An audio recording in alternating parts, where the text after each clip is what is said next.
To our friends at the 5, welcome to Hannity, and this is a Fox News alert. President Trump has fulfilled a key campaign promise. He has pulled America out of the Paris Climate Agreement. Great for jobs, great for the economy, great for business. Now, Vice President Mike Pence is here later tonight. He has reaction. Also tonight, Mike Huckabee, Sarah Carter, John Solomon, Herman Cain will all join us.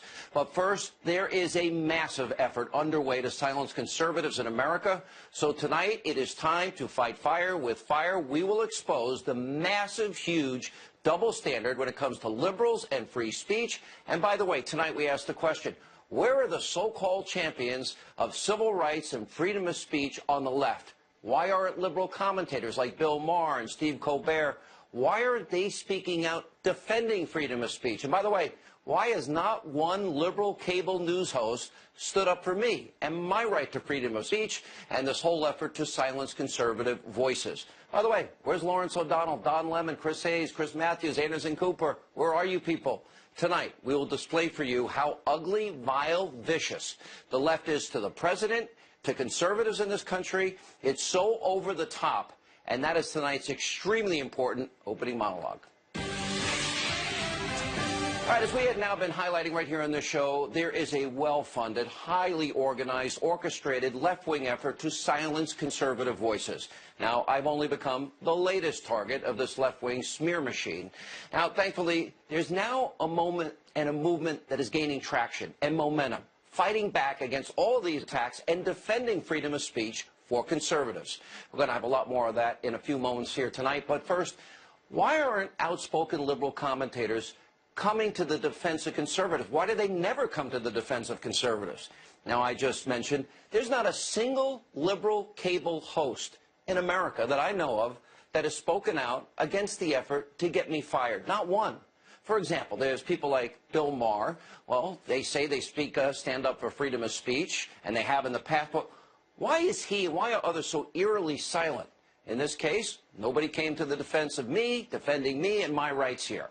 There's a massive double standard when it comes to the First Amendment and the left in this country. Liberals get to say and do pretty much anything they want when it comes to smearing and attacking conservatives. And 99% of the time, they actually get away with it. They don't have to face any backlash, no outrage, no uproar, no boycotts trying to silence them. And as I was saying last night, this is probably why Kathy Griffin, she thought it was okay for her to pose like an ISIS fighter with a bloody, decapitated head that looks like President Trump. Now, we must warn you, this photo is graphic, and here it is. Now, because Griffin's actions were so vile, so vicious, so disturbing, which she had to later admit when she apologized, well, there were finally consequences for her actions. Now, I don't support or condone what she did in any way, shape, manner, or form. It is beyond disgusting, offensive, and vile. But did you hear me call for her firing? No, you did not. Meanwhile, liberals like Jim Carrey tonight, they're actually defending Griffin and making, well, their own vicious, vile smears. Watch this. I think it is the job of a comedian to cross the line at all times because, you know, that line is not real. And if you step out into that spotlight and you're doing the crazy things that he's doing, you know, we're the last line of defense. And really the comedians are the last voice of truth in this whole thing. Really? Posing like an ISIS fighter with the decapitated head of the president? You know, there's a horrible treatment. This president now, not only him, but his family. The president's 11-year-old son, Barron, you know, now he has to see stuff like this. TMZ reported he was watching TV when he first saw that image of Griffin with the bloody head of his father and got so scared because he thought it was real. Now, would you think that the left might have a little sympathy, a little compassion, a little bit of respect for an 11-year-old kid, let alone the president's son? You know what? That didn't stop people from continuing the attacks or supporting Kathy Griffin. For example, Jeopardy champion Ken Jennings, remember him? Look at what he tweeted yesterday. Barron Trump saw a very long necktie on a heap of expired deli meat in a dumpster. He thought it was his dad, and his little heart is breaking. That's really sick. That's ugly. That's twisted. Now, imagine if this were ever done to the Obamas. And then there's people like Stephen Colbert. At the beginning of May, remember, he viciously attacked the president in a monologue. You may remember this. John Dickerson has way too much dignity to trade insults with the President of the United States to his face. But I, sir, am no John Dickerson. Mr. Trump, your presidency, I love your presidency. I call it disgrace the nation. Sir, you attract more skinheads than free Rogaine. You have more people marching against you than cancer. You talk like a sign language gorilla who got hit in the head. Now, do I think Colbert should have said any of that? No, of course not. I've criticized him for crossing lines in the past, but I also pushed back against the calls to silence his voice at the time. Look at this. I will not support these boycotts, Monica, and the Fire Colbert, hashtag Fire Colbert. I won't go. They can say what they want. If you don't like it, change the channel or watch something else or turn your TV off. Now, next is Bill Maher. Here is one of the many offensive things that he also has said about President Trump. Look at this. A lot of us thought, oh, Ivanka's going to be our saving grace, you know, when he's about to nuke Finland or something. She's going to walk into the bedroom and, you know, yeah, Daddy.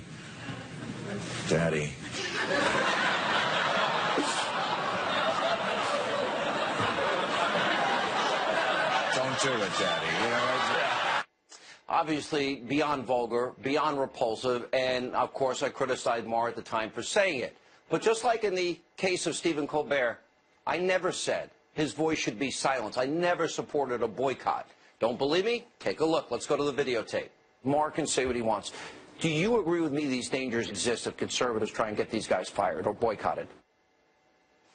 Look, I don't agree on much when it comes to Bill Maher. And by the way, over the years, we've gone after each other a lot on each other's shows. But despite all of the vile and offensive crap that he has said over the years, I have never called for him to lose his job. Now, some of you in this audience have actually been mad at me for not doing that because I've defended his right to be so offensive. Now, over the years, I have been consistent on the issue not to try and get shows canceled. Now, people might not like it, but I support people like Bill Maher and their right to say whatever they want to say, even if it's about me or the president, insane, nasty, crazy, disagreeable. You know what? I don't want to silence anybody. In fact, over the years, let's go to the videotape again. I've defended Maher a number of times. Take a look. I hate to defend you, but I think you're absolutely right in this respect. Why can't Bill Maher unleash, say whatever he wants, and then let the viewers of Katie Couric's show decide? I've defended Bill Maher's vile comments for years. Yeah. Nobody's saying boycott HBO. Turn the dial. Don't watch. Don't listen. He says all these outrageous things. He's almost become an iconoclast because he's willing to speak the truth when so many others in the media are scared to death. Now, we also have all these liberal Hollywood snowflakes spewing all their hatred. People like Madonna and Ashley Judd, they're all unhinged. Watch this. To our detractors that insist that this march will never add up to anything, you. Yes, I have thought an awful lot about blowing up the White House. I am a nasty woman. I'm nasty, like my blood stains on my bed sheets. Thought an awful lot about blowing up the White House. Well, this now brings us to the Destroy Trump propaganda media. Now, we point out how these so-called journalists, day after day, night after night, viciously slander, smear, besmirch the president, launching one savage personal attack after another, pushing tinfoil hat conspiracy theories. This is what is supposed to be news in America today. Take a look at this. Donald Trump has been saying that he will run for president as a Republican, which is surprising since I just assumed he was running as a joke. We better be ready for the fact that he might be leading the Republican ticket. Next. I know you don't believe that, but I want to go on. Sorry to laugh. This was a white lash. This was a white lash against a changing country. It was a white lash against a black president in part. And that's the part where the pain comes. When he said today, America first, it was not just the racial, I should say racial, the Hitlerian background to it. This is a very sad night for the country. You can't polish this turd. When he called you fake news, what if you had called him a fake president? All right, now I've said in 2007 and 2008, journalism in America is dead, and the people you just saw have zero credibility. They are partisan, ideological hacks. They've been hell-bent on destroying the president from even before the time he got elected. But as we've also said on the show, if you don't like what they're saying, guess what? You can turn the channel. You don't have to watch it. You can turn the on and off button off. But my larger point tonight is this. Where is the so-called free speech, tolerant left, the champions of free and open exchange of ideals and opinions? When do they ever stand up for conservatives? I haven't seen it. And when do they stand up for conservatives' First Amendment rights, conservatives' ability to speak out, conservatives that are under attack and that when their voices are trying to be silenced? And by the way, you watch the Clinton, Soros-funded group, you know what? When are they going to go after people on their side? They never do that. Now, just look at the disturbing photo. For example, it's from a satire site called The Onion, but I don't really find it funny. It's kind of like the Kathy Griffin decapitated ISIS look holding the president's head with all the blood on it. Now, I don't particularly find this funny, and by the way, nor does my 15-year-old daughter. There's me, yeah, bloody, gruesome, multiple me's, coming out of a corpse. Now, I don't believe in boycotts. I'm consistent. I never have. I never will. But if we don't as conservatives fight back and fight fire with fire, more conservatives will be isolated, targeted in Greta Linsky style, and voices will be silenced. And that's what my next three guests are doing. They're fighting back. The co-founders of the Media Equality Project, that's Melanie Morgan, Brian Maloney. As we told you last night, they are just getting started. They gave us a preview of other hosts whose extreme comments they will be highlighting and their advertisers, along with the president of the Media Research Center, Brent Bozell. Guys, good to see you, Brent. Welcome to the discussion and debate. You've been in the forefront of this hypocrisy, Brent, for decades. And you've had enough, too. And you now agree. And by the way, Melanie and Brian are not doing a boycott. They just are showing outrageous things said. They started with one show. They moved to another show tonight. What are you doing?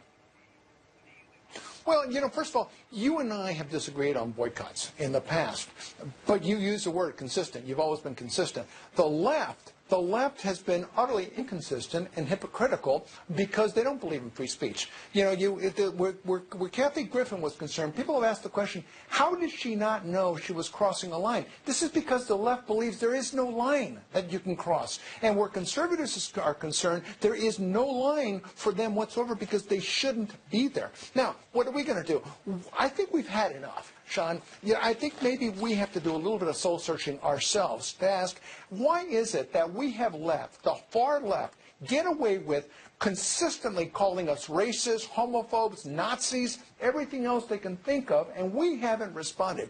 I, for one, I guess I drew the line with the attacks on you. One can disagree with what you said, but you had every right to say it. And I think there comes a point where we say enough is enough. We're going to have conversations with advertisers. The next time you smear a conservative, I'm going to go right to your sponsor, and I'm going to ask your sponsor, is this what you are paying for? Are these your values? Do you believe in character assassination? If so, you ought to be sponsoring this show. If not, you ought to be thinking twice about it, because we're going to attach that to you if you pay for it. And Melanie, and let me go to you, because some people said, well, you're only going after one show, and tonight you changed your website. Tonight you say, no, the preview of coming attractions was real. This is not about any one person at all.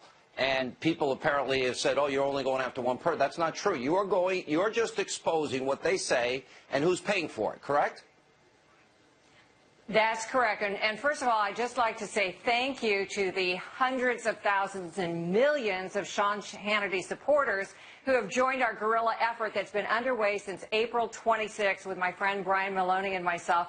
And what they have done is they've come together at Stop the Scalpings, which is a Facebook page, and at MediaEqualizer.com. And what we're doing is gathering the force of one and turning it into many. And it is working. I am so thrilled to announce that Kathy Griffin has lost her gig at CNN. And why? It's because all of our people, 61,000 people who are dialing telling advertisers over and over again. And isn't it interesting how liberals really hate to get a taste of their own medicine? That's what we're doing. We are crossing over into a line of educational opportunity. Let's just say that Media Matters has taught us how to do it correctly, and we're emulating their model. And you know what? It's working pretty well. And Brian, this is an interesting point. You're not calling for a boycott. By the way, I never knew how much. I don't watch other cable networks, so I had no idea the types of crap that was being spewed every night. I just don't watch it. And so I've learned a lot, but I still support the right to say it. But what you're saying is if you isolate, target one conservative again, you're going to get the same treatment. Now, do you think, because you've said you'll be going after people at CBS and NBC and ABC and CNN and tonight CNN apparently and MS, as you go after them, do you think these networks are going to finally maybe get up to speed with what we've been living through as conservatives for years? And do you think that maybe that they'll get the message? Because you said you'll stop if they stop. Absolutely, Sean. In fact, it's already happening. There's been a sea change in the conservative movement this week where the tables are turning. I'm getting thousands and thousands of emails from fed-up Americans all across the country who've absolutely had it, and the left is in shock over this movement. MediaEqualizer.com is where you can get all the information that you need. It's funny, Sean, because I've been interviewed by major publications, all of them, and CNN. They call me up, and instead of interviewing me, they argue with me. They want to argue. They want to veto power over your show and the topics that you cover, and they're indignant when I say, hey, why can't Sean talk about what he wants? Well, that's not an approved topic, you know. You can't talk about that because this and that and the other. And, you know, we don't tell them what to write about, but for some reason they're allowed to tell you what you can talk about, and if they don't like it, then you should be fired. All right, I want to just give our audience, it's MediaEqualizer.com, and it's MRC.com, right, Brent? And go ahead, Melanie, you want to add a last point? MRC.org. I'm sorry, MRC.org. I just wanted to add one thing that's really important. What we are doing, we are unveiling at MediaEqualizer.com today is a little feature that we like to call Coming Attractions. And the newest attraction on our little button is going to be CNN's Don Lemon. You might wonder why we're kind of freezing and focusing on Don Lemon. Well, it's because he is one of the lapdogs of Media Matters for America, which is organizing this boycott against you and other conservative talk show hosts and others in the movement. All right, MediaEqualizer.com and MRC.org. I really, on a personal level, thank you. I thank this audience for all their support. And we champion freedom of speech. I'd invite the left to join us. Thank you all for being with us. And up next, President Trump pulls out, huge win, keeps a promise of the Paris Climate Agreement. The Vice President, Mike Pence, will join us tonight with reaction. But first, Hillary Clinton continues herself to float bizarre, unhinged conspiracy theories about why she lost the election. We'll explain. Our mini monologue is next, and reaction from Governor Mike Huckabee also. Susan Rice, John Brennan, and Samantha Powers are subpoenaed to testify before the House Intel Committee about the unmasking scandal. The latest from Sarah Carter and John Solomon straight ahead. Welcome back to Hannity. So the left in America, they are completely unhinged. They're now obsessed with pushing bizarre, unhinged conspiracy theories about President Trump that are absolutely insane and none of it based in fact or reality. So tonight, well, we're talking about Hillary Clinton, who has been the leading voice of these tinfoil hat crackpots for decades. The #1 in America conspiracy theorist, Hillary Clinton. That's tonight's mini monologue. Blaming anyone and everyone else for her failures. That's nothing new for Hillary Clinton. Well, you know, she's now gotten to the point of constantly making bizarre excuses for the 2016 election loss. Now, in just seconds, we're going to play some of it. We're going to show you some of this. But let's go back to the 1990s. Her husband, Bill Clinton, embroiled in scandals and controversy. Instead of just accepting responsibility for what happened, telling the American people the truth, Hillary, nope, she blamed the vast right-wing conspiracy. You may remember this. The great story here, for anybody willing to find it and write about it and explain it, is this vast right-wing conspiracy that has been conspiring against my husband since the day he announced for president. All right, so things have not changed much since then. Now Hillary Clinton continues to peddle conspiracy theories, no evidence whatsoever, and make ridiculous excuses about why she lost to President Trump. She's now offering up a long laundry list of reasons for her crushing defeat in November. Now, take a look at the side of your screen. Now, Hillary conveniently forgot to mention that she didn't bother to campaign a whole lot in Michigan and Wisconsin, and that a large majority of you, the American people, thought that, as I do, thought she was corrupt and untrustworthy, and those are just a few examples. Now, let me explain what's really going on here. Hillary Clinton is the ringleader in pushing bizarre conspiracy theories meant to destroy and damage President Trump. And, of course, the propaganda media, they just follow in suit like the sheep they are. Now, Clinton and the left and the Destroy Trump media, they have a shared goal now, and that is to delegitimize Donald Trump's presidency, undermine American democracy, the will of the American people. Here with reaction, Fox News contributor, former Arkansas Governor Mike Huckabee. You know, we'll keep rolling this on the side of the screen, Governor. There's nothing she doesn't blame here. I'm surprised she doesn't blame climate change for losing. Well, she's going to get to that sooner or later, Sean, because the president just pulled out of the Paris Accords today. So we're going to hear that pretty soon.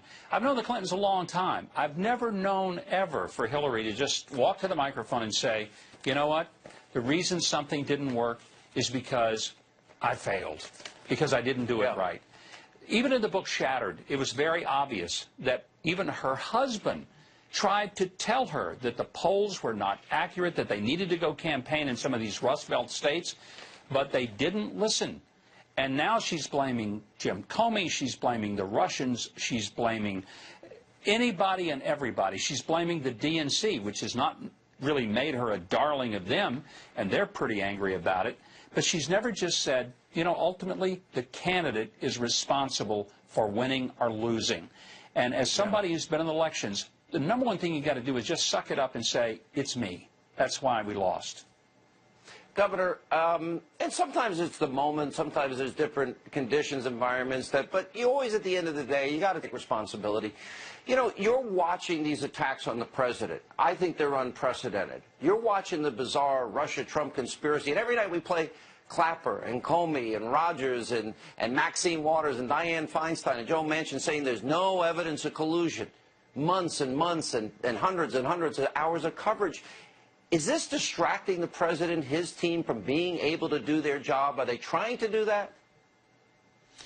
I think they're trying to distract them, and whether they are is something we don't really know. But I hope it isn't, because it's such a disaster for the president to be taken off what is really a bold agenda to make America great again, to use his term, to put Americans back to work, to turn factories back into making things here in this country, to give us a sense of confidence in leadership in the world. All of these are the agenda items that Donald Trump has put forth. But every time I hear a Democrat interviewed on television, they keep wanting to remind us that Hillary Clinton got the popular vote. Well, we don't elect a president because of popular vote, by the electoral vote. And if you want to change the Constitution, then use your energies doing that rather than coming up with these phony Russian stories that have so far been proven to be a whole bunch of, as my friend Larry Gatlin would say, bovine droppings. Yeah. Governor, next time you're on, I have a question about you going to the White House. I think you should go there and help the president. I think you'd be great. My own personal thoughts, but we'll talk about it next time. Thank you for being with us. Thank you, Sean. When we come back, the House Intelligence Committee subpoenas 3 Obama officials, Susan Rice, John Brennan, Samantha Powers, and it's all related to the unmasking scandal. Sarah Carter and John Solomon from Circuit News will join us next, and also later tonight. They make these decisions time and time again in a way that makes it appear that they're hostages, that he's Vladimir Putin's hostage. NBC sinking to brand new lows in their anti-Trump coverage. Herman Cain weighs in on that, and the Vice President, Mike Pence, will join us to weigh in on the president pulling out of the Paris Climate Agreement, which is a huge win and a campaign promise he fulfilled. Straight ahead. Back to Hannity. So the Obama administration, their unmasking scandal continues to expand. Yesterday, the House Intelligence Committee, they issued 7 subpoenas related to this probe. Now, among those subpoenaed were 3 Obama officials, Susan Rice, John Brennan, Samantha Power. Earlier today, the president tweeted, quote, "The big story is the unmasking and surveillance of people that took place during the Obama administration." I think he's right over the target. Joining us with reaction from Circa News, Sarah Carter and John Solomon. We've been peeling layers of an onion here, and now this is a big one that has been peeled away.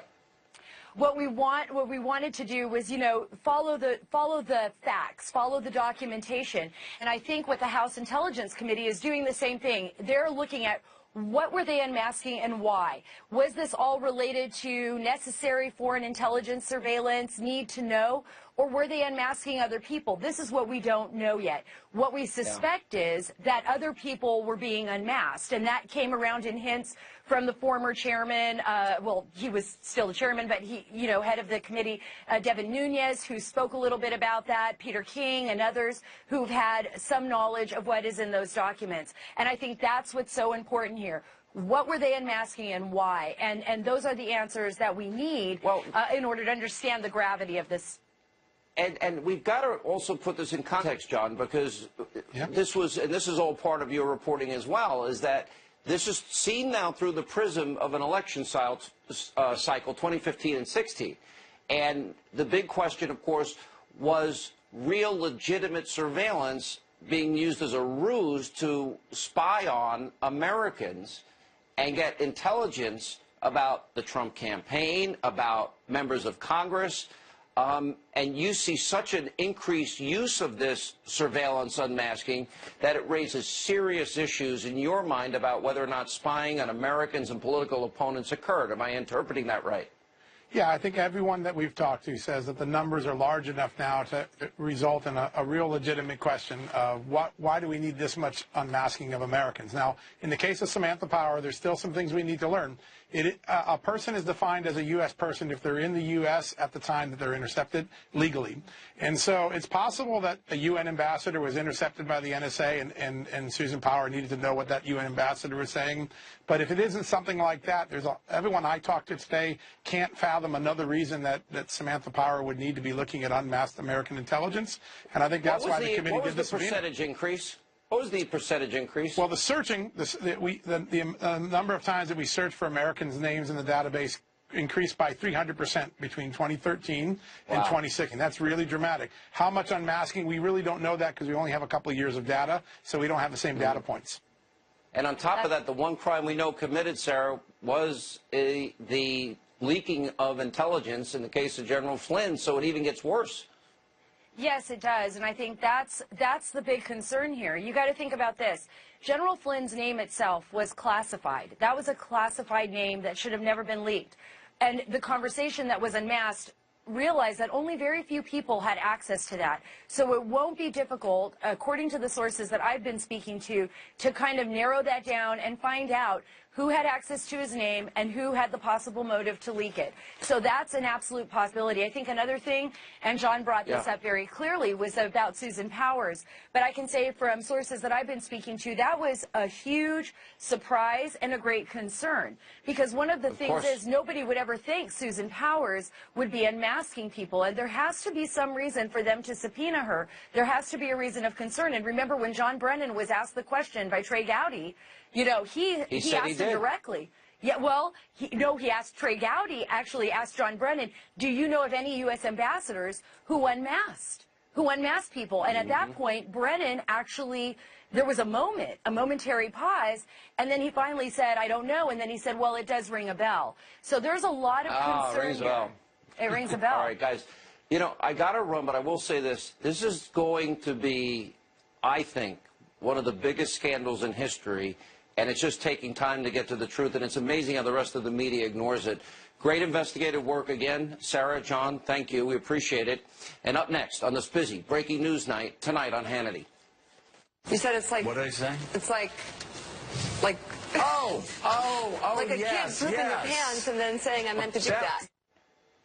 Oh, NBC News continues with their biased anti-Trump coverage. You won't believe what they said in just the past 24 hours. We'll play the tape. We'll get reaction from Herman Cain. And also tonight, President Trump announced earlier today that he will pull out of the U.S. Paris Climate Agreement. That's a huge win and a campaign promise kept. Reaction tonight from the Vice President, Mike Pence. Straight ahead. Welcome back to Hannity. So last night we showed you some of the most outrageous things said on a so-called news network, CNN. Tonight we wanted to show you what is now being reported over at MSNBC. Look at the headline from Mediaite.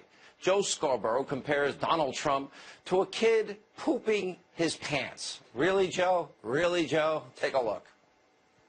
You said it's like... What did I say? It's like... Like a yes, kid pooping their yes. pants and then saying, I meant to do that. Yeah. Well, yes, it would be like somebody pooping their pants and then people looking at it and saying, oh, that's modern art. Don't you understand? Also from Morning Joe, you may have seen this headline. Joe Scarborough speculates that Donald Trump is Vladimir Putin's hostage. Watch this. It kind of makes it hard to believe that Putin doesn't have anything on Trump. I mean, there seems to be no guardrails here. They make these decisions time and time again in a way that makes it appear that they're hostages, that he's Vladimir Putin's hostage.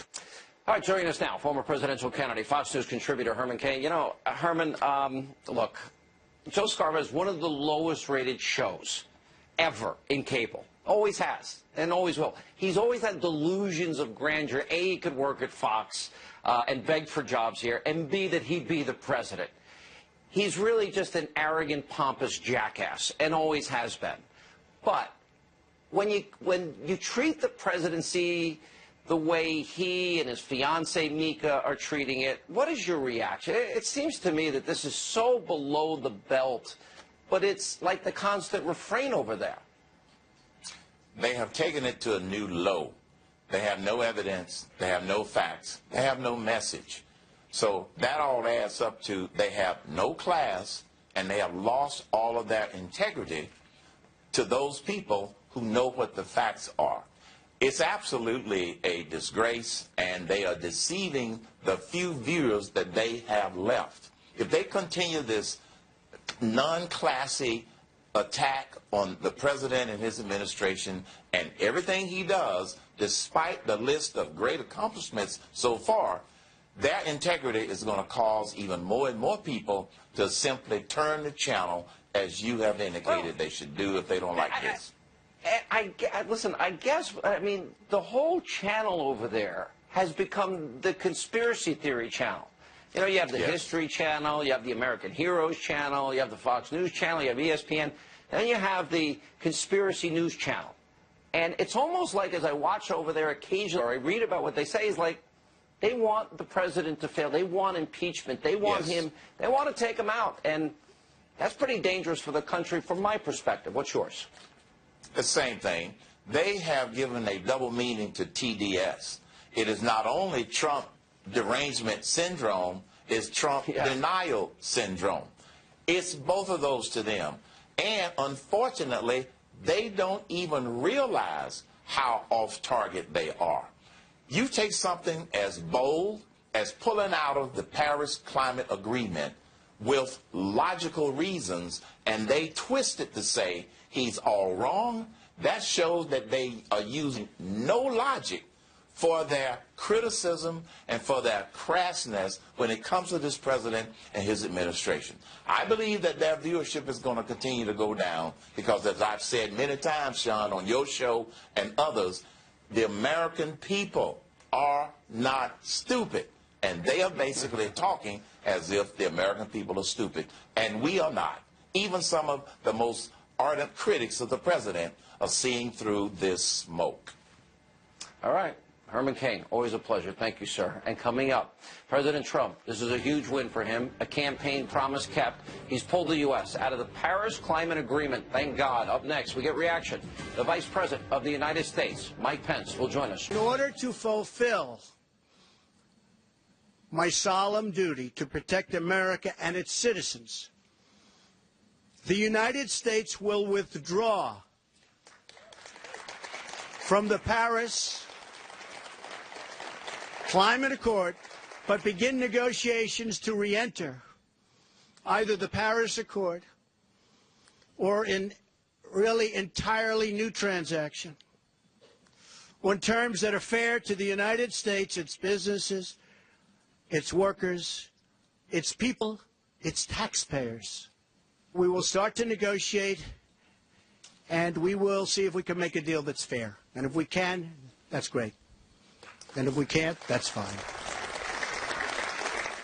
All right, that was the president earlier today announcing that he will pull the U.S. out of the Paris Climate Agreement, keeping a campaign promise. Here with reaction from Washington is the Vice President of the United States, Mike Pence. Mr. Vice President, it's always an honor. Thank you for being with us. Thank you, Sean. It's a great day. You know, it's really great because I read as much as $4 trillion in a worldwide tax. I'm sure we would pay the vast majority of it. Number one, he kept the promise. Number two, he said he's open negotiating, but not a bad deal, and that's another promise that he kept. So tell us why this is so important. Well, you know, I always tell people it's the greatest privilege of my life to serve as Vice President to President Donald Trump. And one of the biggest reasons, this is a man who gets up every day to keep the promises he made to the American people. And by withdrawing today from the Paris Climate Accord, the President has demonstrated his commitment not just to keep his word, but to put American workers, American consumers, American energy, and the American people first. This was a bad deal from the moment it was signed by the last administration. It's an international treaty that was never submitted to the Senate, probably because it never would have had a chance there.